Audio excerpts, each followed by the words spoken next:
Seja bem-vindo e bem-vinda à nova série do Corretor Conteúdo. A gente preparou uma série de vídeos em homenagem ao Dia do Corretor de Imóveis que trata sobre transição de carreira. Alguns corretores vão vir aqui contar pra gente, então, como é que foi esse processo deles, os desafios que eles encontraram saindo de uma profissão e vindo para a profissão de corretor de imóveis, algumas dicas, erros, acertos, histórias que eles encontraram nesse processo de transição. Enfim, a gente espera que para ti, que ainda não é corretor de imóveis, esses vídeos sejam uma inspiração para fazer essa mudança de profissão. E para ti, que já é corretor de imóveis, a gente espera que se sinta homenageado pelo teu dia. Aproveita o conteúdo e até a próxima! Meu nome é Mônica Rodrigues, sou corretora de imóveis associada da Quadrimob, que é uma imobiliária com mais de 30 anos de mercado aqui em Brasília. Sou especialista em alto padrão, atendimento inclusivo e acessibilidade arquitetônica. Eu tô no mercado, eu entrei na pandemia. Então foi bem atípico, assim.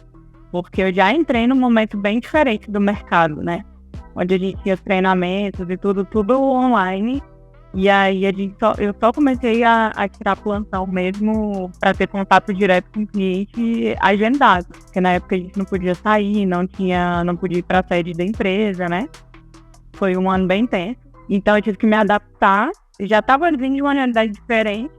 Precisei me adaptar a esse mercado online, digamos assim, e depois eu precisei me readaptar quando voltou, né? Eu sou.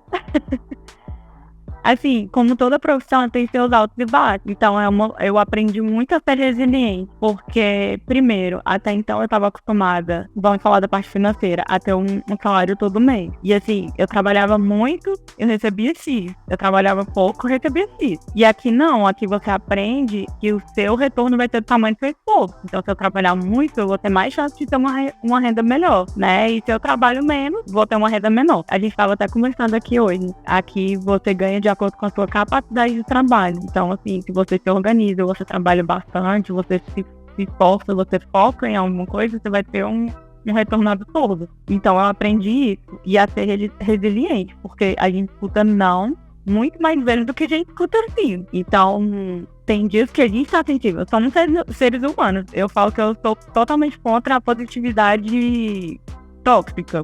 De você recebeu ou não fica chateada, levanta a cabeça. Não, isso não existe, entendeu? Aí tem dia que você tá mais sensível, às vezes porque você tá num momento de dificuldade com algum outro problema pessoal, ou porque, sei lá, acordou mesmo mais sensível, e aí você recebe um não de um cliente um pouco mais rude, e aquilo ali pode te desmontar. Então você tem que aprender assim, não, recebi um não aqui, mas eu fiz o meu trabalho, eu fiz a minha parte. Então é você analisar o que você pode melhorar no próximo. Enfim, eu falo que eu tenho meu momento. Eu recebi um não, eu tenho meu período ali, ó. Esse momento aqui é pra eu curtir essa foto. Aí eu vou, respiro, entendeu? E aí depois que passa aquilo dali, eu falo, não, agora eu preciso levantar a cabeça e partir pro próximo. Porque se eu ficar nessa daqui, eu não vou render. Então vamos pro próximo. E é por aí.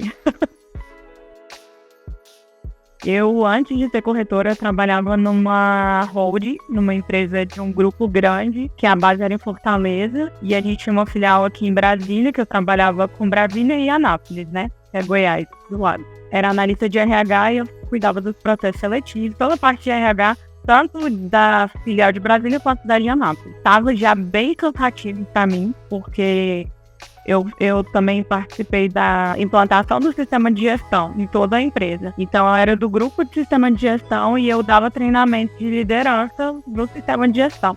Então, eu ficava praticamente uma semana por mês fora de Brasília em alguma das filiais. Só que eu tô casada, eu tenho uma filha. Foi ficando muito cansativo e muito complicado de administrar, né? A questão de casa, de trabalho e tudo. E aí eu resolvi sair. Como eu já trabalhava na RH, eu já sabia como funcionava essa questão da empresa, de mandar embora, de desligar, ou de fazer acordo. Eu sabia que isso não ia acontecer. Eu me organizei antes, e aí usei todo o meu FGTS para bater o financiamento do meu apartamento na época, e depois eu pedi demissão. E aí, quando eu pedi demissão, eu já fiquei mais tranquilo, porque o principal já estava resolvido, né? A intenção era ficar em casa por um tempo, mas eu não consigo. E o meu marido, ele já tá nessa área de corretagem há muitos anos. Então, ele começou como estagiário, aí ele foi para corretor, depois ele foi para gerente, e hoje ele faz parte da diretoria da imobiliária. Ele sempre falava, vem e tudo. Eu falava, não sei vender nada, não consigo vender nada não nasci pra isso. E quando eu via, assim, apartamento de milhões, eu falava, gente, não é igual a pessoa que compra. Como é que eu vou lidar com uma pessoa dessa? Eu não vou conseguir vender. Aí eu entrei numa equipe de uma gerente que na época eu já conhecia pessoalmente, assim, né? Ela já era muito próxima, ela já tinha sido gerente do meu marido na época. Então a gente já tinha um contato. Eu me identificava muito com o jeito dela. E aí eu entrei na equipe dela. Fiz o curso online na pandemia. Aí terminei o curso, fiz o estágio, cumpri o estágio mais remoto do que presencial, porque a gente não podia vir pra sede, né? E aí eu comecei a tirar plantão. Aí no início é aquela tensão, né? Porque em pânico, torcendo pra não aparecer ninguém. É a realidade. Ninguém admite, mas é isso que acontece. No primeiro plantão a gente fora pra que não apareça ninguém. Porque a gente tá inseguro, né? E ainda mais que eu não tive treinamento presencial, assim, pra atendimento. Era tudo muito online. E aí, o que acontece? Eu peguei e comecei a tirar os plantões. E peguei uma revenda, que era de um cliente do meu marido, uma captação dele, né, na época. E eu falei, eu vou trabalhar em cima dessa revenda. Pra eu aprender a atender, né? Porque o pronto é mais fácil. Na planta, nem eu tinha comprado ainda, na realidade. Então eu ainda estava muito insegura por conta disso. E aí eu comecei a atender os clientes nessa revenda. Eu fechei essa revenda, vendi. E esses foram meus primeiros clientes como corretora. E eles são meus clientes até hoje. Eu acabei de vender o deles. E eles deixaram para que eu vendesse, né? Eles mudaram porque eles compraram, reformaram tudo, aí mudaram para lá. E aí agora, depois de quase 4 anos, eles voltaram para me procurar para vender o apartamento deles. Então, eu trabalhei na área de RH em setores diferentes, nessa mesma empresa, por 7 anos. Eu sempre gostei muito de trabalhar com pessoas, né? De atender diretamente as pessoas. Tanto que na fábrica que eu trabalhava, era um chão de fábrica, tinha mais de 500 funcionários. Eu conhecia todo mundo, sabia o nome de todo mundo, as passagens de cada um. Então, eu sempre gostei desse contato. Só que é diferente quando você está num chão de fábrica, por mais que você tenha contato com do chão de fábrica até a diretoria, é diferente quando você vai para um alto padrão atender um cliente que está ali com o dia na mão exigindo um monte de coisas, né? Foi complicado de adaptar, mas por outro lado eu já tinha essa vivência de lidar com pessoas, né? Para se trabalhar na RH a gente trabalha muito essa questão do comportamental, né? E isso me ajudou demais, porque hoje eu consigo fazer uma leitura melhor do cliente, é lógico que nunca vai ter 100%, mas eu consigo fazer uma leitura melhor do cliente para ser mais objetiva na hora de fechar a venda, por exemplo, de achar um imóvel que eles estão procurando, de resolver o problema deles, né? De início, foi a questão de... Eu sou muito observadora. E quando a gente trabalha com RH, a gente observa muito o comportamento das pessoas. E no início, eu ficava meio que analisando todo mundo, sabe? Os clientes, os colegas. E aí você começa a ver que é uma realidade diferente. Então, às vezes, o cliente vem e aí ele começa a conversar com você de uma forma e ele começa a falar, eu quero um apartamento assim, assim, assado. Só que na realidade não é assim. Pode. Quando você vem do RH, a gente começa a observar muitos sinais, os sinais que a pessoa demonstra na hora que tá falando. E eu ficava muito focada nisso. Então, às vezes, eu me perdia na questão de vender. Isso foi uma dificuldade que eu tive de saber separar. Eu não estava entrando numa empresa como analista de RH, eu estava entrando numa empresa como corretora para vender os produtos da empresa, né? Foi uma dificuldade grande. Então, quando eu entrei na corretagem, eu não imaginava ter algum contato com a área. Eu tenho um sobrinho que ficou cadeirante com 20 anos de idade. Então, quando isso acontece ali no dia a dia da gente, a gente começa a enxergar as coisas com outros olhos. Então, a gente começou a observar muita coisa, assim, a gente saía para ir para um lugar e a gente observava se aquele lugar era inclusivo ou não, né? Se ele conseguiria entrar com a cadeira de rodas, se a cadeira passaria naquela porta. Então, você começa a observar detalhes que no dia a dia a gente não olha. E aí, teve um dia que eu tive contato de um cliente, e aí ele me ligou e falou assim, Mônica, olha, gostei do apartamento. Aí começou a perguntar como qualquer outro cliente. Depois ele falou pra mim, ele falou, eu queria que você fizesse um vídeo das áreas comuns desse empreendimento, pra eu ver se eu consigo acessar, porque eu sou paraplégico e eu tenho muita dificuldade em encontrar um imóvel, porque nem todos estão adaptados. Quando eu trabalho alto padrão em um bairro aqui de Brasília, que é todo sustentável, foi um bairro totalmente planejado, lá já se exige, apesar de que existem normas que exigem, mas nem todas as construtoras cumpriam. Hoje já é cobrado, né? Ou você cumpre essas exigências mínimas de acessibilidade, ou você não faz babite e aí você não consegue vender. E aí eu fui começar a repensar, então era assim, detalhes muito pequenininhos, sabe? Tipo, de uma porta, de um banheiro, que eu olhava, a porta tem 80 centímetros, ok, tá dentro da norma, mas no corredor ele não conseguia fazer a curva com a cadeira, começar no banheiro, por exemplo. Então assim, são muitos detalhezinhos que pra gente passa despercebido, mas que é importantíssimo pra alguém que tem essa dificuldade de acesso. Então eu comecei a observar isso e fui tendo curiosidade, eu comecei a estudar. Aí eu fiz um curso de acessibilidade arquitetônica, não para eu trabalhar diretamente com foco nisso, mas que quando chegasse um cliente com essa dificuldade, eu soubesse dar assistência para ele, entendeu? Resolver o problema dele. Foi assim, eu cresci absurdamente quando eu fiz esse curso e quando eu comecei a estudar, comecei a seguir alguns arquitetos que são especialistas em acessibilidade arquitetônica, porque corretor mesmo, especialista eu não vejo. E aí eu comecei a fazer alguns cursos, né, até alguns cursos gratuitos mesmo, comecei a pesquisar e saber quais eram as dificuldades. Seguir algumas pessoas que têm dificuldade de locomoção ou têm algum tipo de deficiência, para que eu conseguisse enxergar as coisas com o olhar delas, para na hora de mostrar eu ter essa vivência, sabe? Então, fácil não é.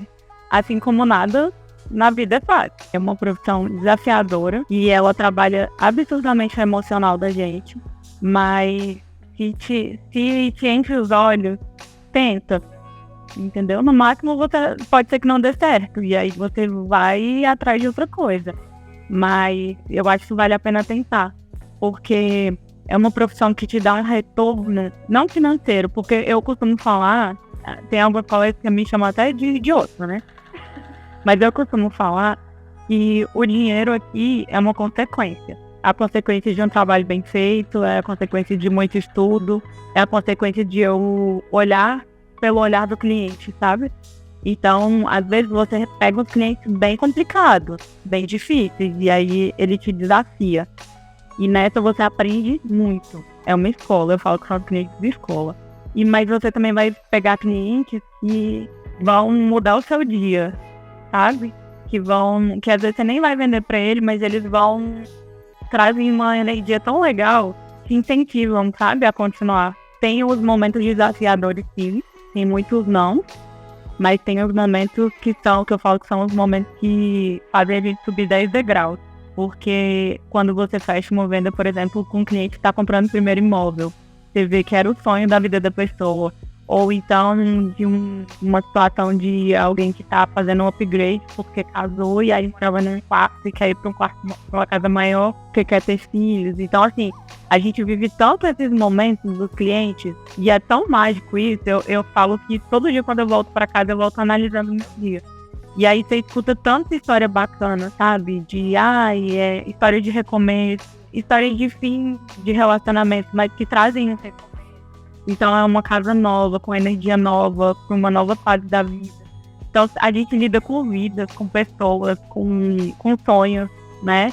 Então, quando um cliente te agradece por realizar o sonho dele, ou te agradece porque você ajudou ele a resolver aquela questão ali que estava muito complicada e ele conseguiu comprar o imóvel dele, eu acho que é o que faz a gente subir 10 degraus um dia.